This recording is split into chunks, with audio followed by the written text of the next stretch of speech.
¿Te duele ver a tu hijo alejarse cada vez más de Dios? No eres el único. Muchos padres sufren en silencio viendo cómo sus hijos se extravían por caminos de confusión y oscuridad. Pero no estás solo y mucho menos sin esperanza. La palabra de Dios ofrece una promesa poderosa. Cree en el Señor Jesucristo y serás salvo tú y tu casa. Hechos 16:31. Esta declaración no es un simple consuelo, sino una llave espiritual que puede abrir las puertas del regreso. Hoy exploraremos lo que debes lo haceremos que hacer cuando tu hijo no está en los caminos del Señor. Te mostraremos cómo actuar con sabiduría, orar con eficacia y mantener viva la fe sin caer en la desesperación. Hay un propósito incluso en el dolor. Y tu oración puede ser el puente que Dios use para traerlo de vuelta. ¿Estás listo para entender lo que Dios tiene reservado para ti y tu familia? Cuando un hijo se aleja de los caminos de Dios, no solo se desvía a él, el corazón de su madre y su padre se quiebra con cada paso errante. Es una herida silenciosa que se oculta detrás de las sonrisas, pero que en la intimidad de la oración se convierte en clamor. No importa cuántas veces hayas orado ya, ni cuánto tiempo lleves esperando, porque cada oración dicha con fe es como una semilla plantada en tierra fértil. Puede parecer que no sucede nada, pero el cielo está obrando. La palabra lo afirma en Santiago 5:16. La oración del justo es poderosa y eficaz. No es una metáfora, es una garantía celestial. No estás hablando al viento, estás moviendo el corazón de Dios. A lo largo de la historia bíblica, hay padres y madres que intercedieron por sus hijos con una fe que desafiaba toda lógica. Ana, la madre de Samuel, es un ejemplo vivo de lo que puede suceder cuando una mujer decide orar con todo su corazón. Ella no solo pidió un hijo, ella prometió dedicarlo a Dios antes de siquiera tenerlo en brazos. Su oración fue tan profunda que Elí pensó que estaba ebria. Pero ella no estaba fuera de sí, estaba conectada con el cielo de una manera que solo entienden los que claman desde la desesperación con esperanza. Su petición fue escuchada y Samuel no solo nació, sino que se convirtió en uno de los profetas más importantes de Israel. Esta es la verdad que debes abrazar. Cuando tú oras por tu hijo, estás sembrando en lo eterno. No importa si él se encuentra ahora mismo perdido en adicciones, en relaciones destructivas, en rebeldía o indiferencia. La oración tiene un alcance que ningún consejo humano, ninguna terapia, ni conversación puede igualar. La oración penetra donde el corazón se ha endurecido y abre puertas que nadie puede cerrar. Es el arma secreta de las madres espirituales, la herramienta incansable de los padres que no se rinden. Jesús mismo nos enseñó a no desfallecer en la oración. En Lucas 18:1, antes de contar la parábola de la viuda insistente, dice: Jesús les contó una parábola para enseñarles que debían orar siempre, sin desanimarse. Esa viuda, sin poder, sin conexiones, sin influencia, insistió una y otra vez hasta que el juez injusto le hizo justicia. Y si un juez terrenal accedió por insistencia, ¿cuánto más hará nuestro Padre Celestial por aquellos que claman por sus hijos día y noche? Hay madres que han llorado por décadas, pero sus oraciones no fueron en vano. Hay padres que vieron a sus hijos regresar cuando todo parecía perdido, incluso después de años de silencio o conflicto. Dios honra la perseverancia en la oración. En Isaías 49:25, Él hace una promesa que es para ti. Pero así dice el Señor: ciertamente el cautivo será rescatado del guerrero y el botín será arrebatado al tirano.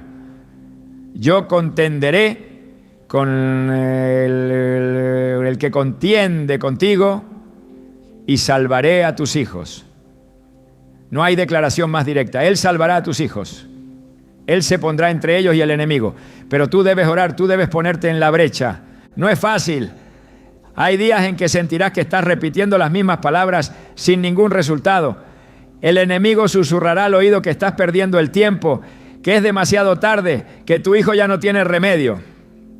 Pero no le creas. La fe no depende de lo que ves, sino de lo que Dios ha dicho. Hebreos 11. Uno nos recuerda que la fe es la certeza de lo que se espera, la convicción de lo que no se ve. Si esperas la transformación de tu hijo, no lo hagas con resignación, sino con convicción. Recuerda al padre del hijo pródigo. Aunque su hijo decidió alejarse y malgastar todo lo que tenía, el padre nunca dejó de esperarlo. Cada día miraba el camino. Cada noche quizás oraba con lágrimas por su regreso. Y cuando finalmente lo vio venir, no hubo reproches. Solo un abrazo, un anillo y una fiesta. Esa historia, relatada por Jesús en Lucas 15, no es una simple parábola moral. Es una revelación del corazón de Dios y también una guía para tu propio rol como padre o madre. Mientras tú sigas creyendo, sigues sosteniendo abierta la puerta del regreso. Es importante entender que hay cosas que solo la oración puede lograr. Puedes hablar con tu hijo, puedes aconsejarlo, pero si no hay una preparación espiritual previa, esas palabras pueden rebotar en un corazón endurecido. Pero cuando oras, primero el Espíritu Santo comienza a trabajar en áreas que tú no puedes alcanzar. Él comienza a inquietar la conciencia, a provocar sueños, a poner personas en su camino, a cerrar puertas que lo alejan de su propósito y a abrir otras que lo acerquen. Por eso no es perder tiempo orar antes de hablar. Al contrario, estás haciendo lo más estratégico. Hay testimonios impresionantes de padres que intercedieron por años, incluso décadas, y al final vieron a sus hijos rendirse ante Jesús. Uno de los más conocidos es el de Mónica, la madre de Agustín de Hipona. Su hijo era un rebelde, un hombre entregado al pecado y a la filosofía mundana. Ella oró por él con lágrimas, sin descanso. Y aunque por mucho tiempo no vio cambios, no dejó de clamar. Finalmente Agustín tuvo un encuentro con Dios que lo transformó por completo.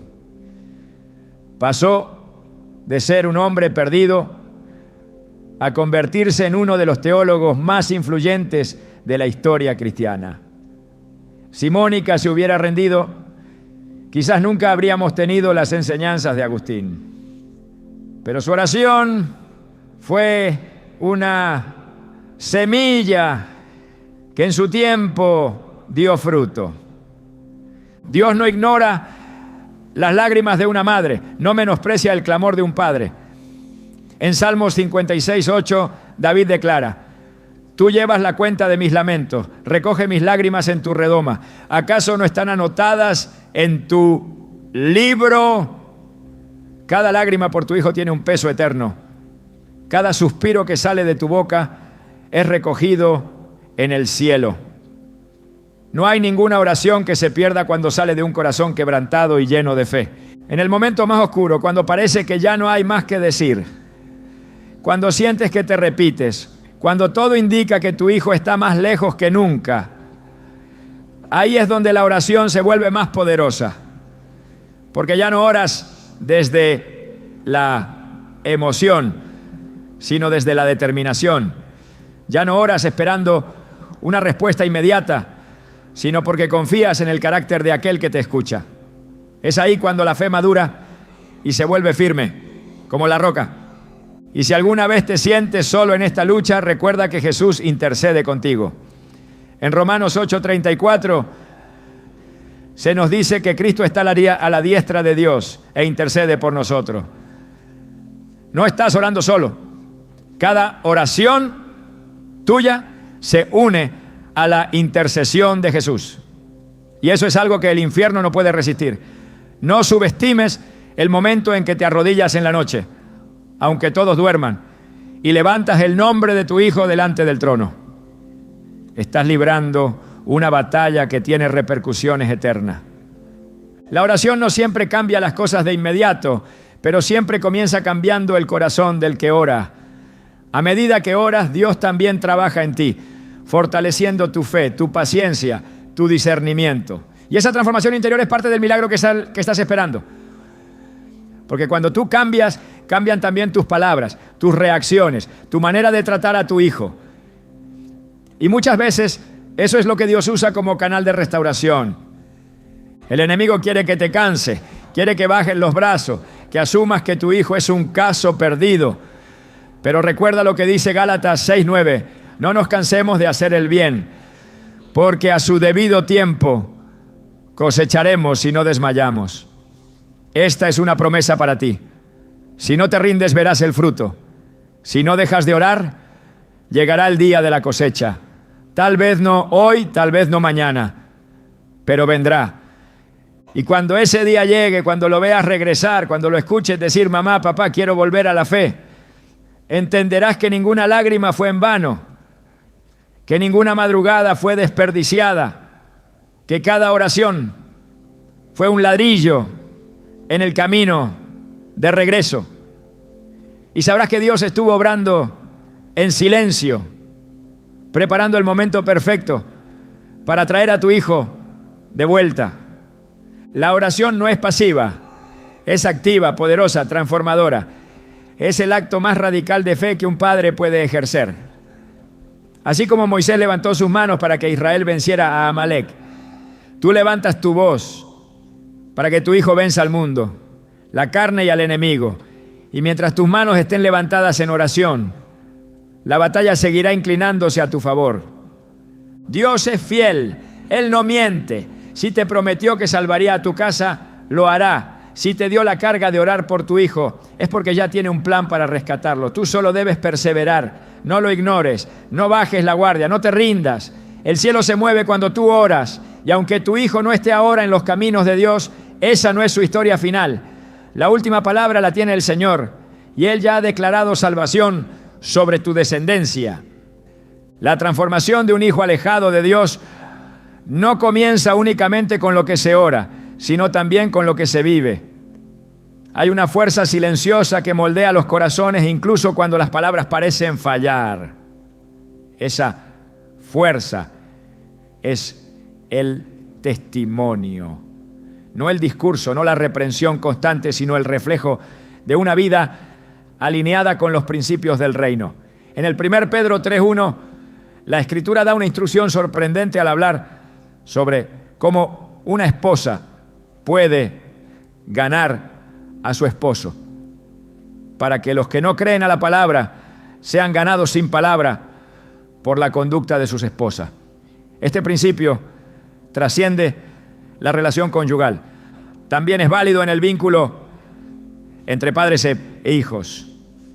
Un hijo puede cerrarse al mensaje, pero no puede escapar al impacto silencioso de una vida auténticamente rendida a Dios. La fe no solo se predica, se encarna. Es en los gestos diarios, en la constancia del carácter, donde los hijos observan si la fe que profesan sus padres es real. Muchos han escuchado sermones enteros sin conmoverse, pero una sola acción coherente con el Evangelio puede abrirles los ojos. Jesús enseñó en Mateo 5:16: así alumbre vuestra luz delante de los hombres, para que vean vuestras buenas obras y glorifiquen a vuestro Padre que está en los cielos.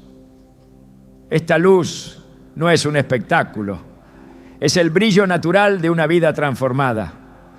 Es esa misma luz la que puede penetrar la oscuridad que envuelve el corazón de un hijo que se ha apartado.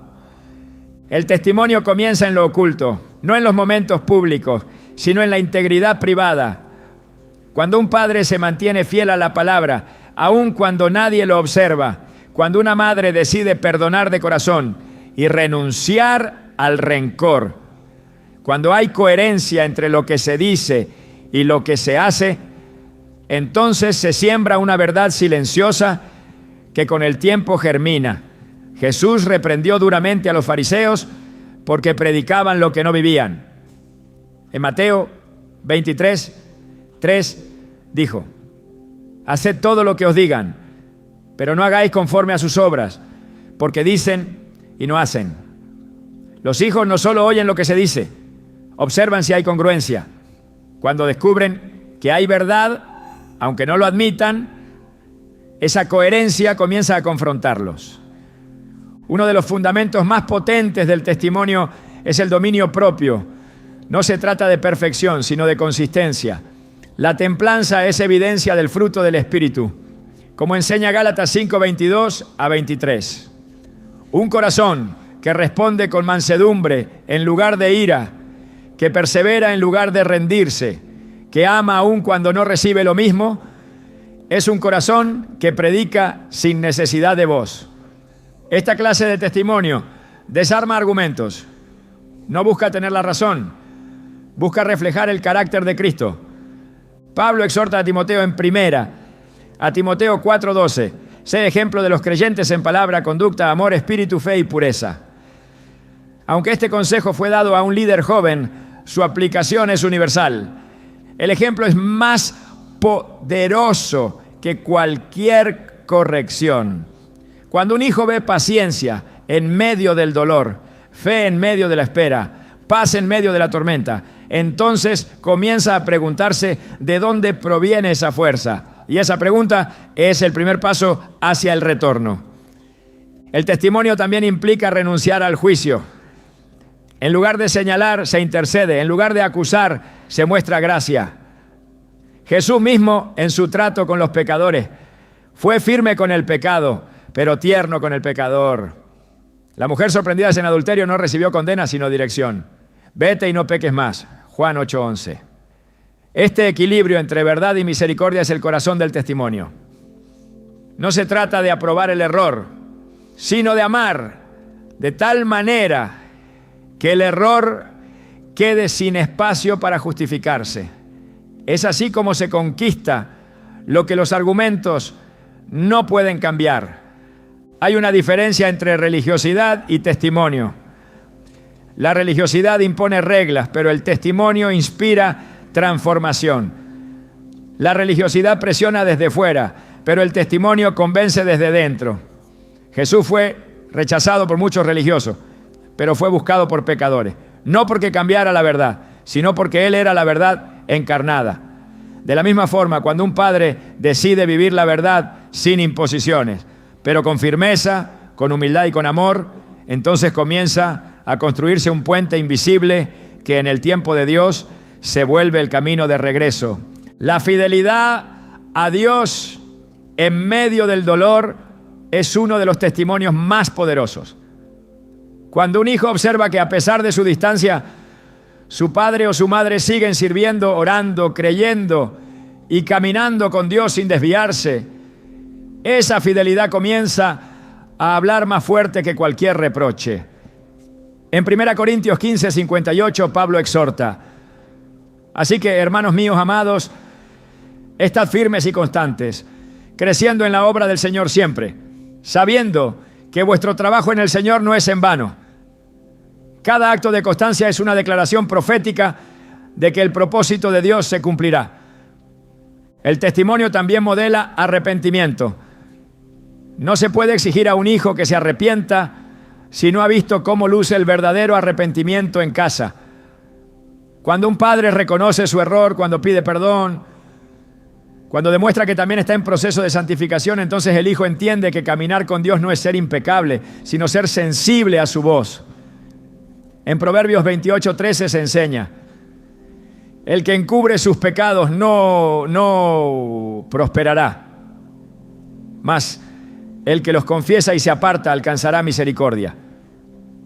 Este principio no solo es una promesa para el arrepentido, es una invitación a vivir con autenticidad.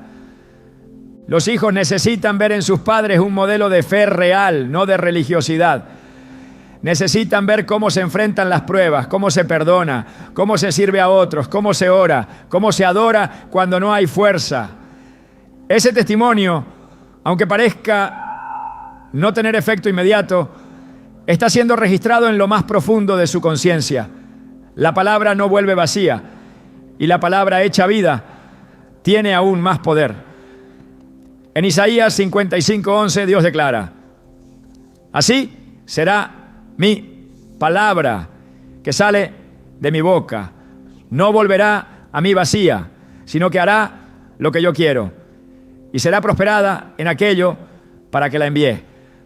Cuando la palabra es vivida, no solo pronunciada, entonces el terreno comienza a ablandarse. La obediencia silenciosa también es parte del testimonio. No siempre se necesita hablar, pero siempre se necesita obedecer. Cuando un padre o madre camina rectamente sin desviarse por la desesperación ni la amargura, está plantando una señal espiritual en el camino de regreso de su hijo. Cada acto de obediencia crea memoria espiritual. Así como el pueblo de Israel colocaba piedras como memoriales de lo que Dios había hecho, así también cada obediencia crea un testimonio que servirá como referencia futura para el hijo que regresa. La transformación de un hijo no siempre será inmediata, pero la fidelidad diaria del testimonio crea un ambiente donde el Espíritu Santo puede obrar. Y ese testimonio no es algo que se construya con intenciones, sino con decisiones. Es una elección constante de vivir conforme al Evangelio, aun cuando no se ve fruto. Es sembrar sabiendo que la cosecha no depende del clima, sino del Dios que da crecimiento. El amor incondicional es un pilar del testimonio. No es amor que aprueba el pecado, sino amor que permanece firme incluso cuando hay rechazo. Romanos 5:8 nos recuerda: mas Dios muestra su amor para con nosotros, en que siendo aún pecadores, Cristo murió por nosotros. Este amor redentor es el mismo que se requiere de los padres que anhelan ver a sus hijos volver. No se trata de cerrar los ojos al error, sino de abrir los brazos cuando llegue el arrepentimiento. Un hijo que ve a su padre perseverar sin ceder a la frustración, a su madre amar sin caer en la amargura, a sus padres caminar con Dios sin depender de las circunstancias, ese hijo está más cerca de ser transformado de lo que parece. Porque el testimonio, al igual que el Espíritu, no se impone, sino que convence. Y esa convicción no es inmediata, pero es profunda. En 2 Corintios 3:2-3 Pablo dice: vosotros sois nuestra carta, escrita en nuestros corazones, conocida y leída por todos los hombres, siendo manifiesto que sois carta de Cristo, escrita no con tinta, sino con el Espíritu del Dios vivo. Así es el testimonio, una carta viviente que no necesita presentación, porque su contenido habla por sí solo. El testimonio no clama por atención, no exige aplausos, simplemente permanece. En la perseverancia, en la obediencia, en la entrega constante, el testimonio se convierte en la voz silenciosa que el Espíritu Santo usa para hablar al corazón del hijo rebelde. Y en el tiempo preciso, esa voz será más fuerte que cualquier otra. La luz no necesita gritar para disipar la oscuridad, solo necesita brillar. Así también es el testimonio de un padre o una madre que aún con el corazón herido decide seguir creyendo, seguir sirviendo, seguir viviendo como si la promesa ya se hubiese cumplido. Esa fe encarnada es el principio del milagro. Cuando un hijo se aleja de los caminos de Dios, lo visible es apenas la superficie de una realidad más profunda. No se trata solo de decisiones rebeldes o actitudes difíciles. Lo que muchos padres no comprenden es que están frente a una batalla espiritual real. Esta lucha no ocurre en el ámbito físico ni se gana con argumentos humanos. Efesios 6:12 lo revela con claridad, porque no tenemos lucha contra sangre y carne, sino contra principados, contra potestades, contra los gobernadores de las tinieblas de este siglo, contra huestes espirituales de maldad en las regiones celestes. No es contra el Hijo que se pelea, es contra las fuerzas que lo confunden, lo atan y lo arrastran fuera del propósito de Dios. El error más común es reaccionar desde la carne, gritar, castigar sin discernimiento, imponer sin dirección espiritual. Pero la raíz del problema no se encuentra en la conducta, sino en el corazón. Y ese corazón muchas veces está siendo influenciado por voces que no vienen de Dios. En Juan 10:10, Jesús advierte sobre el ladrón que no viene sino para hurtar y matar y destruir. Este enemigo no descansa. Su objetivo es claro: quebrantar la identidad, destruir la comunión con Dios y entorpecer el plan divino. Por eso no se puede abordar este asunto desde la superficie. Se requiere discernimiento, autoridad espiritual y una comprensión clara del terreno donde se libra la verdadera guerra. Cada vez que un hijo empieza a desinteresarse por las cosas de Dios, cuando deja de orar, cuando pierde sensibilidad ante la verdad, es señal de que una batalla se ha desatado. Esa frialdad espiritual es producto de un cerco invisible que comienza a rodearlo. El enemigo trabaja con astucia, no siempre con ataques frontales, sino con estrategias sutiles. 2 Corintios 2:11 advierte: para que Satanás no gane ventaja alguna sobre nosotros. Pues no ignoramos sus maquinaciones. Ignorar estas estrategias es dejar la puerta abierta. El enfriamiento espiritual, la influencia de amistades tóxicas, la exposición constante a contenidos contrarios a la palabra. Todo ello forma parte de un cerco que va debilitando la voluntad y nublando el discernimiento. El apóstol Pedro, en su primera carta, también exhorta con firmeza: sed sobrios y velad, porque vuestro adversario, el diablo, como león rugiente, anda alrededor buscando a quien devorar. Primera Pedro 5:8.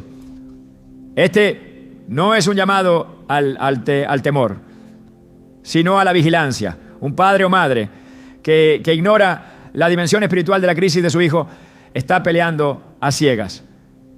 Pero quien comprende que la raíz del problema está en lo invisible, se equipa con las armas correctas, la oración intercesora, la proclamación de la palabra, el ayuno, la cobertura espiritual, no son recursos simbólicos, son herramientas diseñadas para derribar fortalezas espirituales. El lenguaje de la Biblia es contundente al describir cómo enfrentamos esta guerra. En 2 Corintios 10, 4-5, Pablo declara: porque las armas de nuestra milicia no son carnales, sino poderosas en Dios para la destrucción de fortalezas, derribando argumentos y toda altivez que se levanta contra el conocimiento de Dios y llevando cautivo todo pensamiento a la obediencia a Cristo. Esta no es una metáfora poética, es una revelación de cómo se combate en el ámbito espiritual. Cuando un padre intercede, está derribando pensamientos equivocados, anulando mentiras y abriendo paso a la verdad. No se puede subestimar el poder del ambiente espiritual. Muchos hogares están contaminados por discusiones constantes, palabras negativas, juicios, críticas o falta de oración. Ese ambiente, lejos de ayudar al hijo que se ha desviado, lo empuja más lejos. Pero cuando el hogar se convierte en un lugar de alabanza, de intercesión, de unidad espiritual, entonces ese mismo espacio empieza a ejercer presión contra la influencia de las tinieblas. La atmósfera espiritual del hogar tiene el poder de abrir el cielo o de cerrar el corazón. Por eso es fundamental que el lugar donde vive el hijo alejado esté lleno de la presencia de Dios. Salmos 22:3 declara que Dios habita en medio de las alabanzas de su pueblo. Un hogar donde se adora, donde se declara la palabra, donde se vive en santidad, se convierte en un campo donde el enemigo no puede permanecer por mucho tiempo. El modelo de Jesús frente a las obras del enemigo es también nuestra guía. En los evangelios, cada vez que se encontraba con alguien atado por el enemigo, no discutía con ellos. Jesús discernía la raíz espiritual y ejercía autoridad. En Marcos 9, cuando un padre lleva a su hijo endemoniado a los discípulos y estos no pueden liberarlo, Jesús les dice: este género con nada puede salir, sino con oración y ayuno. Esta declaración no solo se refiere a una estrategia para el caso puntual, sino a una verdad espiritual profunda. Algunas batallas requieren una entrega total, una búsqueda profunda, una consagración completa. No se trata de manipular a Dios, sino de alinear el corazón y establecer autoridad espiritual legítima. La autoridad espiritual no se improvisa, se desarrolla en la intimidad con Dios, en la obediencia diaria, en la renuncia al pecado personal. Un padre no puede atar lo que él mismo ha permitido. La limpieza espiritual comienza en uno mismo. Josué, al enfrentar la conquista de Jericó, no solo recibió instrucciones estratégicas, sino que fue llamado a una consagración total del pueblo. Antes de cualquier victoria, había un llamado a la pureza. De igual modo, antes de reclamar liberación sobre un hijo, se debe examinar el propio corazón. La autoridad espiritual fluye desde la obediencia, no desde la desesperación. La Biblia muestra múltiples ejemplos de cómo los líderes espirituales intercedían por el pueblo en medio de sus rebeliones. Moisés, en Números 14, se postra delante de Dios para rogar por Israel después de su incredulidad. No se pone a gritar al pueblo, no discute con ellos, intercede. Y esa intercesión cambia el curso del juicio. Daniel, en el capítulo 9 de su libro, se pone a orar y confesar el pecado de su nación, aunque él mismo no había participado en esas rebeliones. Esa actitud revela una clave del combate espiritual: ponerse en la brecha. En Ezequiel 22:30 Dios dice: y busqué entre ellos hombre que hiciese vallado y que se pusiese en la brecha delante de mí a favor de la tierra para que yo no la destruyese, y no lo hallé. Lo que Dios busca no es solo fervor, es disposición a pararse en el lugar del otro, a asumir la carga, a luchar espiritualmente con responsabilidad. En esta guerra no se lucha con emociones, se lucha con verdad. Jesús, al ser tentado por el diablo en el desierto, no reaccionó con lamentos, sino con escritura. Cada respuesta fue: escrito está. Esto no es casualidad. La palabra es la espada del Espíritu. Efesios 6:17 lo confirma. Tomad el yelmo de la salvación y la espada del Espíritu, que es la palabra de Dios. No se trata de acumular versículos como amuletos, sino de vivir esa palabra, de creerla, de declararla en medio de la oposición. Cuando un padre proclama sobre su hijo lo que Dios dice, está ejercitando autoridad y posicionándose en el campo correcto. Toda batalla espiritual tiene un tiempo. No siempre se gana de inmediato. A veces es una guerra de resistencia, pero la promesa permanece. En el 1 Juan 4:4 se nos da una seguridad inconmovible. Mayor es el que está en vosotros que el que está en el mundo. Esta no es una frase de consuelo, es una declaración de victoria. El que habita en el creyente tiene poder para quebrantar toda atadura, para restaurar toda mente, para redimir todo corazón extraviado. No importa cuán lejos haya ido un hijo, no importa cuán endurecido parezca su corazón. La victoria no se mide por lo que se ve, sino por lo que Dios ha dicho. El enemigo no puede resistir por siempre una intercesión que se sostiene, una proclamación que no se detiene, una fe que no claudica. Por eso el mandato es resistir. Santiago 4:7 dice: someteos pues a Dios, resistid al diablo y huirá de vosotros. El orden importa. Primero someterse, luego resistir. Solo entonces huirá. Esta secuencia no se puede invertir. La sumisión a Dios establece la cobertura necesaria para que la resistencia tenga efecto. Y es esa sumisión lo que diferencia al intercesor efectivo del desesperado sin dirección. El silencio del cielo no siempre es señal de inactividad. Muchas veces la aparente demora es parte del proceso de maduración espiritual. Mientras se ora, mientras se proclama, mientras se resiste, Dios está alineando tiempos, quebrando fortalezas, preparando el terreno. En Habacuc 2:3 se afirma: aunque la visión tardará aún por un tiempo, más se apresura hacia el fin y no mentirá. Aunque tardare, espéralo, porque sin duda vendrá, no tardará. Esta es la actitud del guerrero espiritual: esperar con fe activa, con los ojos en la promesa, no en el retraso aparente. Cada vez que te levantas y decides seguir orando, seguir creyendo, seguir proclamando, estás afirmando tu lugar en el campo de batalla espiritual. No estás repitiendo palabras, estás activando el poder del reino. Y en ese lugar de guerra espiritual, lo invisible comienza a ceder. Las mentiras empiezan a perder fuerza. Las cadenas comienzan a aflojarse. El enemigo se ve obligado a retroceder, no por tus fuerzas, sino por el poder de aquel que pelea contigo. La disciplina que nace desde el corazón de Dios jamás tiene por intención el castigo por sí mismo, sino la restauración del propósito.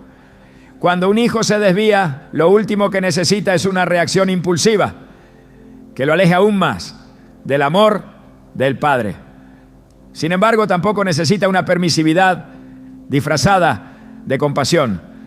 Necesita firmeza envuelta en ternura, justicia abrazada por la gracia, verdad que no renuncia a la esperanza.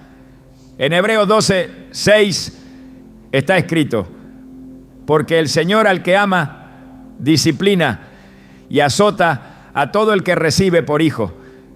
Esta afirmación no es una sentencia de juicio, es una revelación de amor profundo. La disciplina auténtica no nace del enojo, sino de la identidad. Se disciplina al hijo porque se reconoce que es hijo y se anhela verlo caminar en la verdad. Es fácil confundir amor con tolerancia, pero no son lo mismo. El amor verdadero no permite que el error crezca en silencio. El amor corrige, guía, advierte, no desde la superioridad, sino desde la responsabilidad. Así como Dios nos trata a nosotros, así se espera que los padres actúen hacia sus hijos. En Proverbios 3:12 se refuerza este principio: porque Jehová al que ama castiga, como el padre al hijo a quien quiere. Esta relación entre amor y corrección es inseparable. No existe disciplina bíblica sin amor, ni amor divino que no incluya corrección. Cuando un hijo está alejado de Dios, cada palabra y cada decisión del padre o la madre se convierte en un campo donde se revela el carácter del evangelio. Corregir sin quebrantar, instruir sin imponer, llamar al orden sin apagar la llama. No hay una fórmula exacta, pero hay un principio inamovible. El corazón debe estar en paz antes de hablar. Si la corrección nace desde la ira, pierde su esencia espiritual. Efesios 6:4 instruye con claridad: y vosotros, padres, no provoquéis a ira a vuestros hijos, sino criadlos en disciplina y amonestación del Señor. Esta advertencia revela el peligro de una corrección que no ha pasado primero por el altar de la oración. Porque la voz que no ha sido filtrada por el Espíritu puede herir más que enseñar. El equilibrio es delicado. Demasiada severidad puede endurecer el corazón del hijo. Demasiada permisividad puede alimentar su alejamiento. Por eso la sabiduría es indispensable. No es sabiduría humana, es la que proviene de lo alto. Santiago 3:17 la describe, pero la sabiduría que es de lo alto es primeramente pura, después pacífica, amable, benigna, llena de misericordia y de buenos frutos, sin incertidumbre ni hipocresía. Cuando un padre busca esta sabiduría, entonces cada acto de disciplina se transforma en una semilla de redención. No es suficiente señalar el error, es necesario mostrar el camino de regreso. El hijo que ha caído no necesita oír una lista de sus fallos. Los conoce. Lo que necesita es ver que aún hay una puerta abierta, que su lugar en casa no ha sido reemplazado. La corrección bíblica no expulsa, llama, no aísla, restaura, tal como lo enseñó Jesús en la parábola de la oveja perdida. No fue la oveja quien encontró el camino de vuelta. Fue el pastor quien la buscó, la levantó sobre sus hombros y la trajo de regreso. No le gritó desde lejos, no esperó a que regresara humillada. Fue en su búsqueda. Así actúa el amor que disciplina sin destruir. El hijo necesita ver que la firmeza no contradice el afecto, que decir la verdad no significa rechazar, que establecer límites no es igual a dejar de amar. Deuteronomio 6:6-7 ofrece una guía poderosa. Y estas palabras que yo te mando hoy estarán sobre tu corazón. Y las repetirás a tus hijos y hablarás de ellas estando en tu casa y andando por el camino y al acostarte y cuando te levantes. Esta instrucción no es para un solo día de confrontación. Es un estilo de vida, un testimonio constante que establece el ambiente para que la corrección tenga raíces profundas. La disciplina sin comunión se vuelve legalismo, pero la disciplina dentro de una relación sólida tiene el poder de transformar. Dios no solo nos habla cuando fallamos, también camina con nosotros, se deleita en nuestra obediencia y celebra cada avance. En la relación con los hijos debe ocurrir lo mismo, no solo corregir en el error, sino afirmar en el acierto. No solo intervenir cuando hay desviación, sino edificar cuando hay progreso. El alma del hijo necesita saber que el amor de su padre no depende de su rendimiento, sino de su identidad. Que aunque se haya desviado, sigue siendo llamado por su nombre. La reprensión que no nace desde la oración corre el riesgo de convertirse en condena. Pero cuando un padre se toma el tiempo de buscar la dirección de Dios antes de hablar, entonces las palabras encuentran el momento y el tono precisos. Isaías 54 describe esta gracia divina. Jehová el Señor me dio lengua de sabios para saber hablar palabras al cansado. Despertará mañana tras mañana, despertará mi oído para que oiga como los sabios. Esta es la clave para corregir con eficacia espiritual. Recibir del cielo las palabras justas, porque no se trata solo de tener la razón, se trata de llegar al corazón. Una disciplina que es guiada por el Espíritu no exige obediencia inmediata por orgullo herido, sino que busca la transformación verdadera. No es reacción emocional, es respuesta espiritual. Por eso los silencios también son parte de la corrección. No todo se corrige en el momento. Hay silencios que preparan el alma, que abren espacio al Espíritu, que permiten que el Hijo mismo reflexione. Jesús, ante muchos cuestionamientos, guardaba silencio. No porque no supiera qué decir, sino porque discernía el momento de hablar. Esa misma sabiduría se requiere en los padres. No siempre el primer impulso es el correcto. No toda situación exige palabras. Algunos momentos piden intercesión primero y dirección después. Es también necesario comprender que la disciplina no es lineal. Cada hijo es diferente. Lo que corrige a uno puede quebrar a otro. Por eso, más que aplicar fórmulas, se necesita comunión con Dios. Él conoce el corazón del hijo mejor que cualquier padre. Salmos 139, 1-2 lo expresa. Oh Jehová, tú me has examinado y conocido. Tú has conocido mi sentarme y mi levantarme. Has entendido desde lejos mis pensamientos. Cuando el padre consulta a Dios antes de disciplinar, entonces cada acción se alinea con el diseño divino para ese hijo en particular. El quebrantamiento no se produce por la fuerza de la corrección, sino por la presencia del amor. Jeremías 31:3 lo afirma de forma irrevocable. Con amor eterno te he amado, por tanto te prolongué mi misericordia.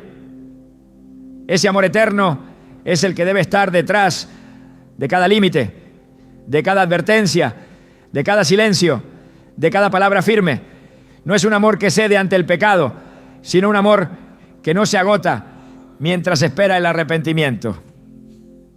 Cuando el hijo finalmente reconoce su error, lo que marca su retorno no es el miedo a las consecuencias, sino la memoria de un amor constante. Como el hijo pródigo que al estar en la miseria recordó la casa del padre. No recordó los castigos, no recordó la disciplina, recordó la dignidad con la que se trataba hasta a los siervos. Esa memoria fue el hilo invisible que lo condujo de regreso. Así también actúa la corrección que ha sido administrada con sabiduría divina. No genera temor paralizante, sino anhelo de restauración. La esperanza del regreso no se construye desde la desesperación, sino desde la fidelidad. Y esa fidelidad se expresa también en cómo se corrige. La voz que reprende sin quebrar, el gesto que señala sin acusar, el abrazo que no exige, pero no renuncia, todo eso forma parte del arte divino, de restaurar. No hay necesidad de levantar muros emocionales, ni de usar la disciplina como venganza. No se trata de hacer sentir culpable al hijo, se trata de conducirlo nuevamente a la verdad con mansedumbre. En 2 Timoteo 2:25 se exhorta que con mansedumbre corrija a los que se oponen, por si quizá Dios les conceda que se arrepientan para conocer la verdad. Este principio bíblico muestra que incluso los que resisten pueden ser alcanzados por la corrección que se expresa en el tono correcto, porque el objetivo de la corrección no es doblegar, es transformar. No es hacer que el hijo se someta, sino que vea la luz por sí mismo. Y si después de haber corregido el hijo no cambia de inmediato, no es señal de fracaso. La semilla ha sido plantada. El Espíritu la hará crecer en su tiempo. Lo importante es no dejarse vencer por la frustración. No transformar el amor en resentimiento, ni permitir que la decepción tome el lugar de la fe. Porque la palabra dicha en el Espíritu no regresa vacía. Porque el Hijo no está perdido, está en proceso. Y porque Dios sigue teniendo la última palabra sobre su vida. No todo lo que parece una pérdida es el final de la historia. Hay momentos en los que el dolor no es una señal de derrota, sino una herramienta de redención. Cuando un hijo se aparta del camino de Dios, muchas veces no se trata de una rebelión definitiva, sino de un proceso que, aunque oscuro, está siendo permitido por el mismo Padre Celestial para alcanzar un fin más alto.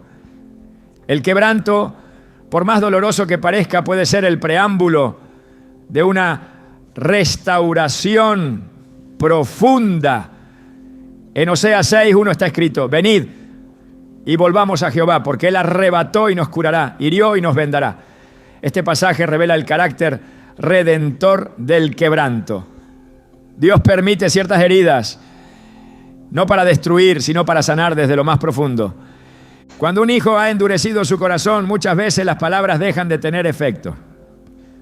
No porque la verdad haya perdido poder, sino porque el alma ha cerrado sus puertas.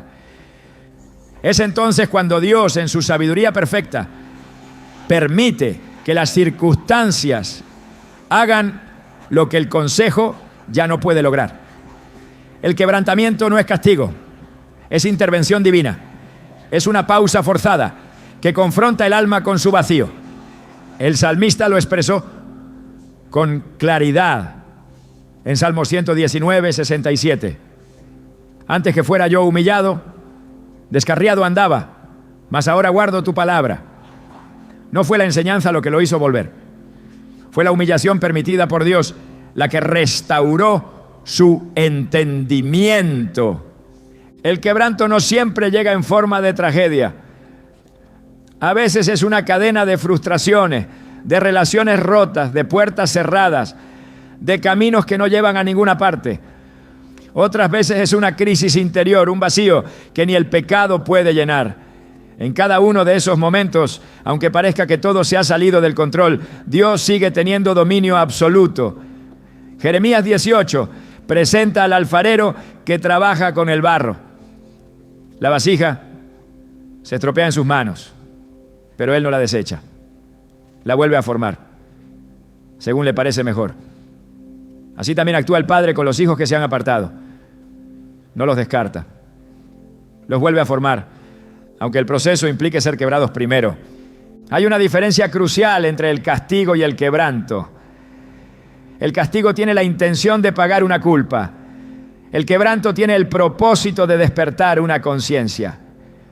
Cuando Dios permite el quebrantamiento, no está cobrando deudas, está abriendo los ojos, está trayendo luz donde la oscuridad reinaba, está haciendo visible lo que antes estaba oculto.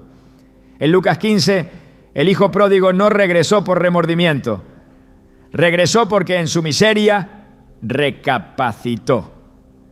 Solo cuando se vio sin nada, deseando comer lo que comían los cerdos, comprendió cuán lejos había caído. Esa conciencia no surgió en el momento de su partida, ni en su gasto desenfrenado. Surgió en el punto más bajo de su orgullo. Ese fue el lugar del quebranto y también el inicio del regreso. Dios no se complace en el dolor.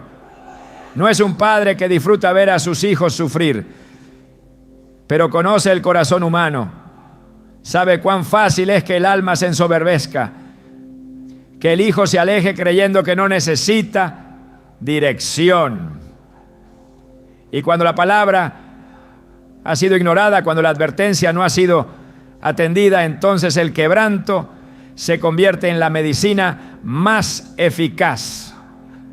Hebreos 12:11 lo confirma. Es verdad que ninguna disciplina al presente parece ser causa de gozo, sino de tristeza, pero después da fruto apacible de justicia a los que en ella han sido ejercitados. El dolor no es el final, es el campo donde germina el fruto.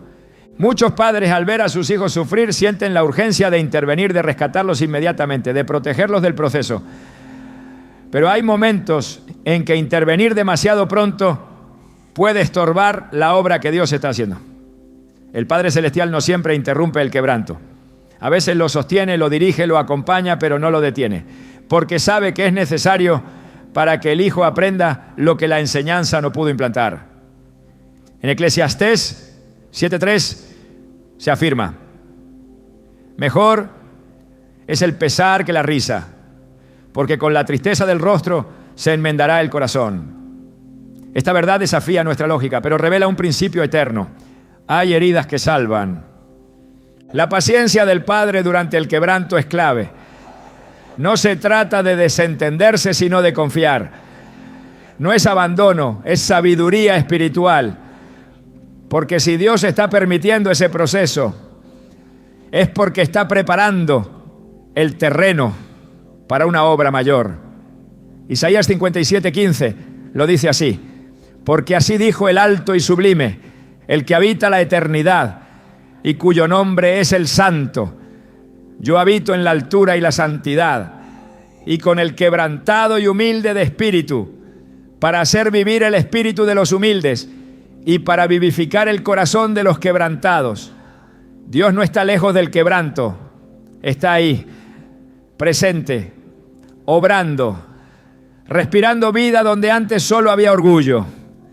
En medio del proceso, el enemigo querrá sembrar desesperanza, hará parecer que el hijo está más lejos que nunca, intentará convencer al padre de que ya no hay nada que esperar, pero la verdad de Dios permanece.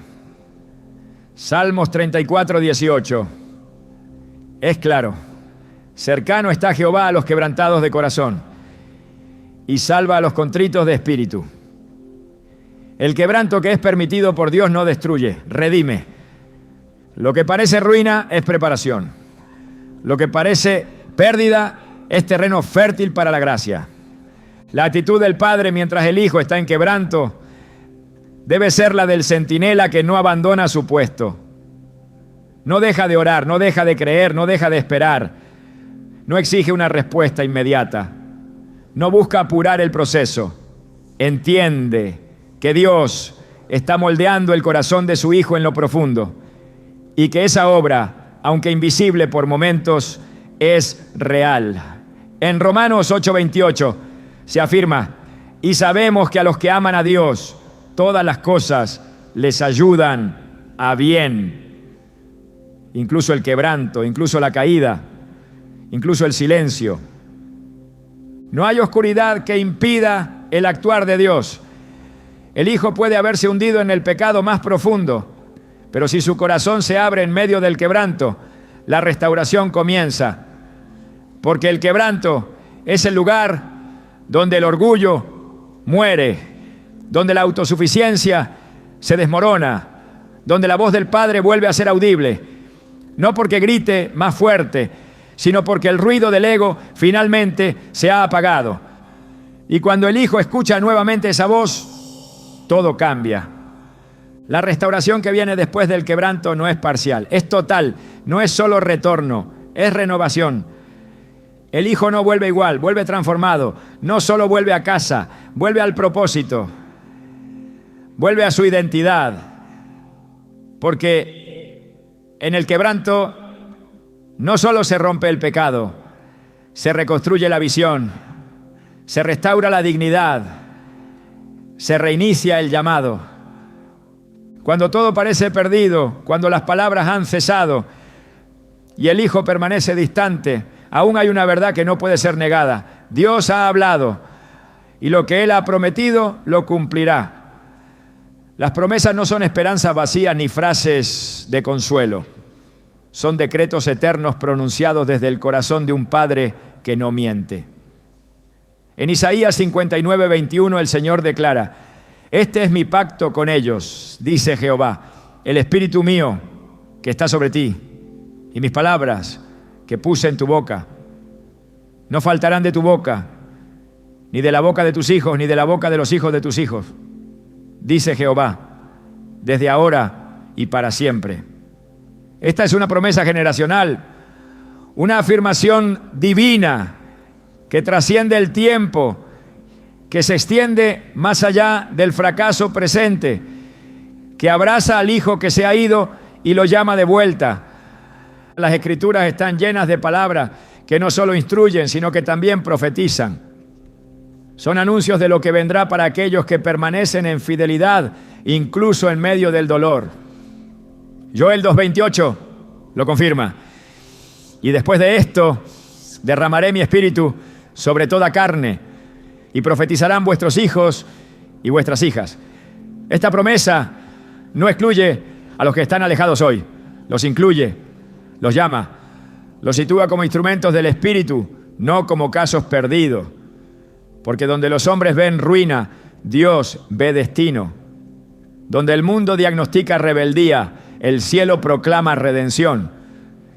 El poder de una promesa no está en las circunstancias actuales, sino en la fidelidad del que la pronunció. Hebreos 10:23 dice: mantengamos firme sin fluctuar la profesión de nuestra esperanza, porque fiel es el que prometió. Cada promesa que Dios ha declarado sobre los hijos es una semilla que, aunque tarde en brotar, no ha muerto. Su cumplimiento no depende del ánimo de los padres ni del comportamiento del hijo. Depende de la soberanía de aquel que ve el fin desde el principio. No se trata de esperar resignadamente, sino de vivir afirmado en la certeza. Porque la palabra no solo anuncia el regreso, también lo prepara. En Jeremías 31, 16 a 17, el Señor dice: reprime del llanto tu voz y de las lágrimas tus ojos, porque salario hay para tu trabajo, dice Jehová, y volverán de la tierra del enemigo. Esperanza hay también para tu porvenir, dice Jehová, y los hijos volverán a su propia tierra. No es una posibilidad, es una promesa, no es una expresión emocional, es un acto soberano que ya está en marcha. Las promesas proféticas no son recursos poéticos, son estrategias espirituales. Cuando se declaran, cuando se creen, cuando se oran, activan la atmósfera del cielo sobre la vida del Hijo que está distante. Isaías 54:13 dice: y todos tus hijos serán enseñados por Jehová, y se multiplicará la paz de tus hijos. No importa cuán alejados estén ahora, no importa lo que estén diciendo o haciendo, esta promesa no depende de ellos, depende del Dios que los llamó antes de que nacieran. Cuando un padre o madre se aferra a estas promesas, no está repitiendo frases de consuelo. Está sosteniendo el diseño de Dios sobre su descendencia. Está hablando vida donde parece haber muerte. Está decretando restauración donde el enemigo quiso establecer ruina. Está alineando su corazón al corazón del Padre que no olvida, que no cambia, que no retira su palabra. Porque si Él lo dijo, Él lo hará. Y los hijos volverán. La restauración de un hijo no comienza cuando cruza nuevamente la puerta del hogar ni cuando pronuncia palabras de arrepentimiento. Comienza mucho antes, en lo secreto, en ese lugar donde el corazón del Padre se niega a renunciar.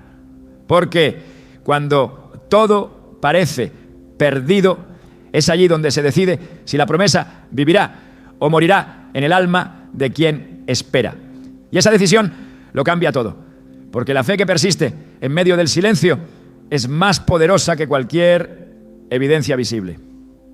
Es allí donde Dios encuentra a los verdaderos intercesores, a aquellos que, aún sin señales, siguen preparando el terreno para el milagro.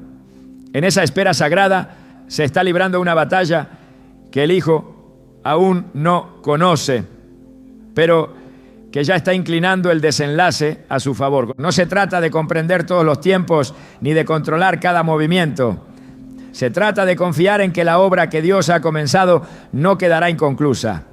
Filipenses 1:6 lo afirma con poder, estando persuadido de esto, que el que comenzó en vosotros la buena obra, la perfeccionará hasta el día de Jesucristo. El corazón que descansa en esta verdad no se desmorona cuando tarda la respuesta, porque sabe que el cumplimiento no depende de la velocidad, sino de la fidelidad del que promete. Ese descanso es un acto de guerra, es una declaración silenciosa que le recuerda al infierno que no tiene la última palabra. La esperanza que se niega a morir es un río que fluye aún en medio del desierto. Cuando un padre se convierte en ese río, el entorno comienza a cambiar. Las palabras ya no son las mismas. Las oraciones ya no son quejas. La mirada ya no se detiene en el comportamiento, sino en el propósito.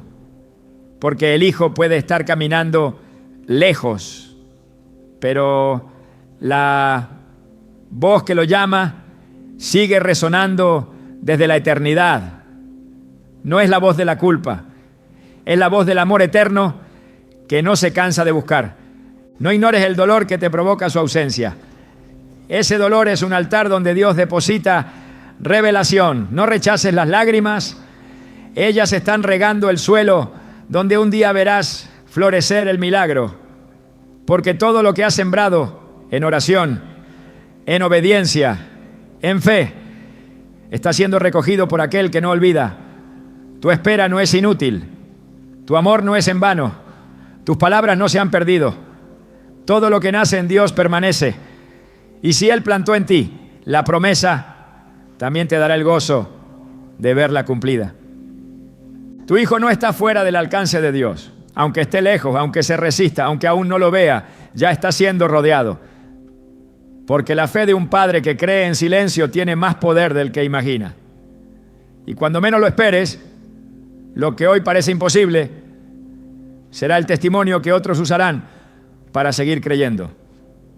Porque Dios no solo lo traerá de regreso, hará de su historia una señal para muchos más, y tú estarás allí para verlo.